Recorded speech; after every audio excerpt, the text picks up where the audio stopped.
Habiendo sido usted periodista tanto tiempo y tan brillante en el ABC, corresponsal en Roma, me veo obligado a preguntarle por la Facultad de Ciencias de la Información. Y quisiera saber, para empezar, si le ha sorprendido más la reacción de los políticos a lo que ocurrió con Isabel Díaz Ayuso o la reacción de un sector de la prensa nacional. Bueno, verdaderamente, lo primero son los recuerdos que me trajo ayer en la Facultad de Ciencias de la Información. Yo estudié periodismo en esa facultad, en esa misma facultad. Bueno, lo primero, dar la enhorabuena a Isabel Díaz Ayuso, a mi colega Díaz Ayuso, por ese título de alumna ilustre, que además compartió con Arturo Pérez Reverte, con la reina Leticia, sí, eso con, es. Bueno, Ángel Expósito. Sí, o sea, yo creo que con méritos suficientes, ¿no? Sí. Un alumno que sale de la Facultad de Ciencias de la Información y consigue ser el candidato más votado en unas elecciones autonómicas en la Comunidad de Madrid, pues yo creo que ya es mérito suficiente, aparte del trabajo que ha hecho por afrontar un momento tan terrible como fue el de la pandemia, ¿no? Ese trabajo ya fue reconocido por los electores en las últimas elecciones y bueno, pues es un título que concede su facultad. A mí me dio mucha tristeza el espectáculo que vimos en contra de Díaz Ayuso, porque yo recuerdo la facultad, Alfonso, como un lugar de pluralidad, de libertad, de debate, con esos profesores, quiero recordar especialmente a dos, a Carlos Seco Serrano, a Pedro Sorela, que luego me lo encontraba haciendo los dos periodismo cultural en El País, yo en ABC. Bueno, pues son personas que nos transmitieron, aparte de pasión por nuestra vocación, ese respeto a la idea de la pluralidad, ¿no? De la libertad de opinión, de la libertad de expresión, que menos, ¿no? Que en una facultad. Pero eso es lo que el viento se llevó. Si hubo uno, las facultades, bueno, entonces las facultades de letras, yo me acuerdo cuando llegué a Madrid, yo llegué a Madrid hace 50 años, sí, a terminar Derecho y hice periodismo, la primera promoción. Eran lugares de debate, contestatarios, casi siempre situados a la izquierda, sí, pero eran lugares de debate, de diálogo, de pasión, sí, muy antipoder. Y ahora son correas de transmisión del socialcomunismo gobernante y antros de sectarismo y totalitarismo. Sí, y profesores que dan, yo pensaba dan horror. Hay dos formas de rebeldía, ¿no? Una es, oye, la crítica completamente legítima a la gestión política, a las decisiones políticas, y otra es el decir, yo no quiero que tú existas en política. Sí. Que eso es muy diferente, ¿no? Creo que lo que vimos ahí es más bien lo segundo, ¿no? Oye, la crítica política evidentemente se asume, sí, creo que nadie más que como Isabel Díaz Ayuso para asumirla. Pero lo que no podemos asumir es que alguien esté diciendo que hay algunos que no tenemos derecho ni legitimidad para actuar en el ámbito de la política. Pero ¿no? Según el candidato o el líder del PSOE en Madrid, bueno, claro, el señor Lobato, Isabel Díaz Ayuso fue a provocar. Yo creo que textual, esa es una de las reacciones que más perplejidad me produjo, ¿no? Bueno, a todos nos ha sonado y lo hemos visto en redes sociales, lo de es que llevaba la falda muy corta, ¿verdad? Sí. Es que aquella anécdota que está reflejada en prensa, ¿verdad? De dos sacerdotes apaleados en la Gran Vía porque se cruzaron con una manifestación de izquierdas y en un periódico de izquierdas decía que, claro, que aparecieron por una esquina dos sacerdotes y ante tamaña provocación, bueno, esta es una anécdota que está reflejada en nuestras hemerotecas, ¿no? Bueno, pues recuerda un poco eso, ¿no? Oiga, entonces, ¿qué es lo que es provocación? Haber estudiado periodismo en esa facultad, haber ganado las elecciones en la Comunidad de Madrid, ¿cuál es la provocación para el señor Lobato, ¿no? Es bastante distinto, lamentable. Pensar distinto. ¿Perdón? Pensar distinto. Claro. O sea, opinar distinto. Sí, a esto vamos, ¿no? Sí. Y yo creo que tenemos que recuperar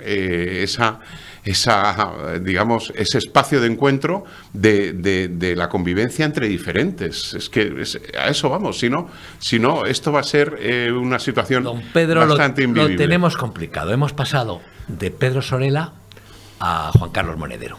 Ese es el cambio que se ha producido entre los enseñantes de la universidad. Quería preguntarle una cosa. ¿No me da usted pinta, a lo mejor me equivoco, de ser muy asiduo del supermercado? A lo mejor lo es y hace la compra y hace todo ese tipo de cosas. Pero en cualquier caso, ¿piensa usted que Juan Roch, dueño de Mercadona, fundador de la empresa, es un capitalista despiadado? Fíjate, lo primero es que yo sí que soy de supermercado, incluso como hacemos la mayoría, de buscar los precios más competitivos, evidentemente, cuando haces la compra. Bueno, yo creo que todo este debate en contra de los empresarios, de este capitalismo despiadado, viene por parte, además, de representantes del gobierno, viene a esconder la terrible realidad que es que tenemos un gobierno que ha establecido para todos los españoles, para los ricos, los medianos, los pobres, un impuesto que es la inflación. De esa no se libra nadie y es la que más afecta además a las personas más desfavorecidas, ¿no? De la inflación no se libra nadie, es de hecho lo que llaman el impuesto de los pobres, y se llama el impuesto de los pobres. Entonces es muy llamativo que este gobierno, que ha estado de brazos cruzados durante un año viendo la escalada del coste de la vida, de la cesta de la compra, de los productos energéticos, de la gasolina, ahora está intentando distraernos con que los culpables de la inflación es un empresario como Roch, por ejemplo, que es un señor que ha creado 90.000 puestos de trabajo, que ahora mismo paga nóminas a 90.000 personas, que sostiene a 90.000 familias. Bueno, pues te llama la atención, ¿no? Entonces, no caigamos en este intento de trilero, ¿no? De escabullir responsabilidades, porque el primer responsable de la situación que se vive con el coste de la vida es el gobierno, ¿no? Bueno, buscar cabezas de turco en empresarios, además competitivos. Y alguien publicaba hace poco la comparativa entre los salarios que se pagan en Mercadona y en otros supermercados que son además cooperativa, ¿no? Pues parece ser que los salarios de los trabajadores de Mercadona son mejores que otros, ¿no? Bueno, me parece que nos intentan despistar. Pero yo he sobremojado, porque, sí. Bueno, y eso antes de que lo diga usted, es decir, hace año y medio, en un momento, me parece que fue hace año y medio, en que Amancio Ortega dona 280 millones de euros a la sanidad pública española para luchar contra el cáncer, también hubo declaraciones del mismo tipo de gente diciendo que intentaba evadir fiscalmente, era un evasor fiscal y intentaba hacerse publicidad. Yo creo que ahí también tenemos la batalla perdida. Claro, bueno, y es también establecer volver a restaurar el concepto de la lucha de clases, el dividir a la sociedad entre unos y otros, bueno, el frentismo, los bloques, bueno, pues todo forma parte de lo mismo. Tenemos además un dato impresionante que el gobierno saca pecho de su lucha contra la inflación, pero es que tenemos una inflación subyacente enroscada ya absolutamente en nuestra economía, que es incluso superior a la inflación general. Es decir, la inflación que no tiene en cuenta los alimentos frescos y los precios de la energía es superior ahora a la que sí que lo tiene en cuenta. Entonces, es un verdadero problema, ¿no? Bueno, pues para camuflar y para esconder esta terrible realidad, ¿verdad?, que además hace estragos en la gente más humilde, la gente que menos tiene, bueno, pues nos inventan este tipo de polémicas, buscando cabezas de turco, buscando chivos expiatorios de gente que además contribuye con su labor y con su actividad a sostener la riqueza de nuestro país. En el caso concreto de Madrid, ¿le funcionará a la izquierda de aquí a las elecciones? Porque tenemos elecciones y muy importantes dentro de 4 meses, casi 4 meses justos. Ese tipo de mensajes, de cosas... Yo creo que no. Además, por ejemplo, el impuesto de solidaridad, ¿no? Que se ha recurrido por parte de Isabel Díaz Ayuso ante el Tribunal Constitucional con razonamientos que ha hecho suyos el Instituto de Estudios Económicos en su informe sobre la inseguridad jurídica, cómo rompe el bloque de constitucionalidad de la financiación autonómica, estableciendo un impuesto para castigar a las comunidades autónomas que tenemos bonificados el impuesto de patrimonio, que es un impuesto que no existe en ningún país de la Unión Europea y en muy pocos de la OCDE. En Alemania se estimó que el impuesto de patrimonio rebajaba en un 5% la actividad económica del país. Es decir, es un impuesto que golpea la actividad económica, que golpea el empleo.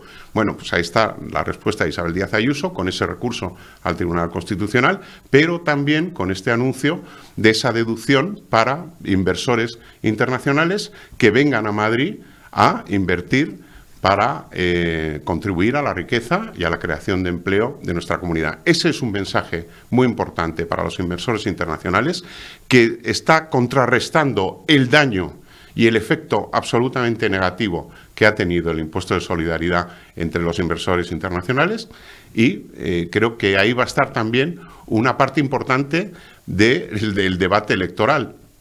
Quienes estamos a favor de la reducción de impuestos, en la medida de lo posible, con esos anuncios que ha hecho de la rebaja del tramo autonómico medio punto, con esas desgravaciones fiscales para los que tienen personas dependientes en su casa, para quienes tienen que pagar un préstamo por estudios superiores, para hacer sus estudios superiores. Bueno, pues de todo eso vamos a debatir en la campaña electoral, ¿no? Y yo creo que, dada la situación en la que se encuentra la economía española y el bolsillo de muchos ciudadanos, por ejemplo, el anuncio de la deflactación en el IRPF, que para que el aumento de los sueldos por motivo de la inflación no te haga pasar de tramo y tengas que pagar más por una subida que en el fondo te la ha comido la inflación, bueno, pues me parece que son medidas que estamos apoyando a los ciudadanos a que sus economías domésticas puedan navegar en esta situación de hiperinflación, ¿no? Antes de entrar en el último tema, que es el que más me interesa, hubo el fin de semana una manifestación, en mi opinión, colosal en el centro de Madrid, en el corazón de la capital de España, en la Cibeles, enorme, en mi opinión. Yo asistí ahí. Cuando ves las cosas con tus ojos, la filfa, te da igual lo que digan o lo que calculen. Pero me dio la impresión en esa manifestación que el lema era democracia, libertad y constitución, que el PP, su partido, iba como, pues, con pocas ganas. Me dio la impresión. A ver, yo iba, pero con pocas ganas, sí. O con poco entusiasmo. Sí. Estuvimos muchos, muchos. Estuvimos muchos diputados de la Asamblea, muchos diputados nacionales, muchos vicesecretarios, es decir, segundas espadas del partido, el secretario regional del PP de Madrid. Y bueno, a mí me parece que el debate de si tenía que haber ido Feijóo, sí.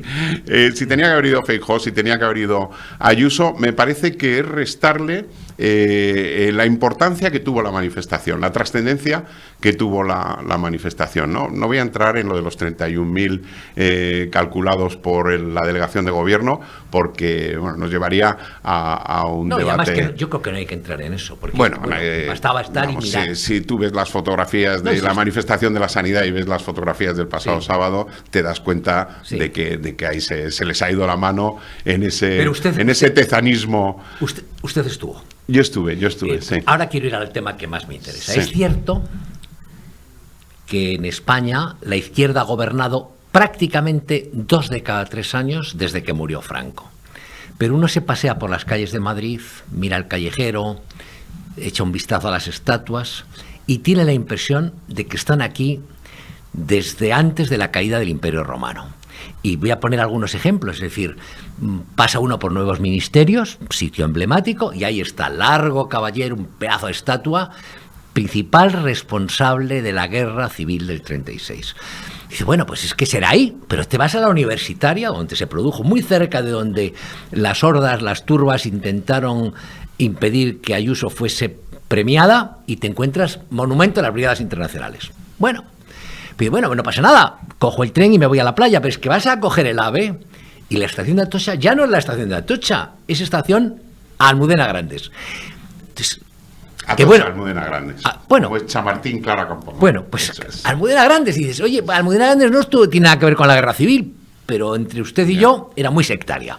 Dicho esto, ¿qué pasa? ¿Cómo es que la derecha, el centro derecha, los liberales, el PP, lo que sea, jamás es capaz ni siquiera de modificar el Callejero y llega desde Carmena a Perico Los Palotes y nos lo pone todo patas arriba? ¿Qué les pasa a ustedes? Mira, fíjate, ayer me coincidí con el alcalde José María Álvarez del Manzano y me contaba cómo había habido unas obras en la Plaza de Castilla y él dijo muy claramente, después de las obras hubo que quitar el monumento a Calvo Sotelo, después de las obras lo volvéis a poner. Y ahí sigue el monumento a Calvo Sotelo. Lo ha movido un poquito hacia la Castellana. Nos vamos un poquito más abajo. Es verdad que están Largo Caballero, están Indalecio Prieto. Largo Caballero es responsable, por cierto, se suele olvidar. Él sí que es condenado por incitación a la rebelión en el año 34. Lo que pasa es que ese delito por el que es condenado en firme fue amnistiado en el mismo año 34. Bueno, el caso es que íbamos ahí, se encontraba, fíjate, Largo Caballero, Indalecio Prieto, y dabas la vuelta y te encontrabas la estatua de Franco. Bueno, Zapatero hizo aquello de quitar la estatua de Franco y a mí me pareció pues que se tenían que haber quitado las otras dos perfectamente. No, pues no, tal. Bueno, ahí ya podremos discutir y tener un debate, pero quiero decir que se compensaban el uno con el otro, bueno, figuras históricas y tal. Bueno, a mí me chocó, ¿no? Que si lo lícito era que no hubiera ninguno. Si estamos quitando y borrando un pasaje trágico, terrible de nuestra historia, ¿no? Pues yo recordaba, pues Indalecio Prieto firma órdenes en la Guerra Civil en la que da licencia para asesinar tranquilamente a personas, a soldados que retrocedieran ante el enemigo, sin juicio ni nada, ¿no? Bueno, pues es bastante llamativo. Pues ahí está la estatua de un señor que firmaba en la guerra cosas tan tremendas, ¿no? A mí, en cambio, sí que me ha parecido que el recuerdo de personas porque nacieran en esa casa, como la placa de Largo Caballero en la Plaza de Chamberí, pues me parece que esas deberían estar. O sea, no entiendo que se quite el recuerdo de que aquí nació una figura histórica en la que nos pueda gustar más o menos. Yo creo, Alfonso, el espacio público tiene que ser un espacio de encuentro. Tiene que ser un espacio en el que todos nos encontremos cómodos. Pero tampoco podemos caer en establecer tribunales ahora para juzgar a unos y a otros cuando tenemos una ley de amnistía que dijimos en el año 77 que todas las cuestiones de la guerra, del franquismo y tal, habían quedado ya zanjadas, ¿no? Como dice Marcelino Camacho el 14 de octubre del 77 en el debate sobre la ley de amnistía. Hemos enterrado las trincheras de la guerra civil. Bueno, pues esto forma parte, con el tema del Callejero, en la ley de memoria histórica, de este volver a abrir esas trincheras, ¿no? Yo creo que a mí me duele, por ejemplo, lo del Capitán Aya. Sí. El Capitán Aya es uno de nuestros grandes pioneros de la aviación, es uno de nuestros grandes inventores aeronáuticos, gracias al horizonte artificial del Capitán Aya, y esto no lo sabe mucha gente.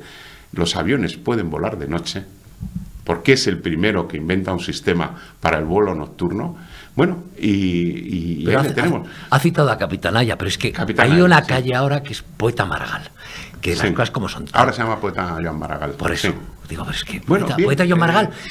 A mí no me importa tener calles dedicadas a poetas, pero no se le haga una injusticia. Y antes de pasar a la última pregunta, ¿no le llama la atención que, por ejemplo, Lepanto sea solo una pequeña callecita en Hernán Cortés? Pero que Lepanto, que es lo más importante de la historia, bueno, el siglo XVI, no hay ninguna batalla en el orbe, en el planeta Tierra, en el siglo XVI, más importante que Lepanto. Y además que nos fue bien, porque otra vez va mal. Y que sea una callecilla que nadie sabe dónde está. ¿Cuándo se puso? El callejero histórico, invito a los espectadores a consultar el callejero histórico en las páginas del ayuntamiento, porque es verdaderamente un descubrimiento. ¿Cómo va su libro, Vecinos de Sangre? ¿Cómo va? Bueno, muy bien. La verdad es que encantadísimo por la respuesta de los lectores. ¿Qué cuenta en el libro? El libro recoge testimonios de porteros y vecinos en el Madrid de la Guerra Civil. Les obligaron los franquistas a hacer una declaración jurada de lo que había sucedido en cada inmueble de Madrid. Bueno, me vi cerca de 25.000 documentos y de eso he extraído pues, un libro sobre las vivencias de las personas de a pie, de los españoles de a pie, de una guerra civil en nuestra capital, ¿no? Hay de todo, hay horror, historias escalofriantes, pero también historias llenas de humanidad, de compasión, de españoles de uno y otro bando, que eso es lo que más me interesa. Muchísimas gracias por venir. Encantado. A Periodista Digital, y volverá en breve para hablar de su libro. Muchísimo gusto. Gracias, Alfonso.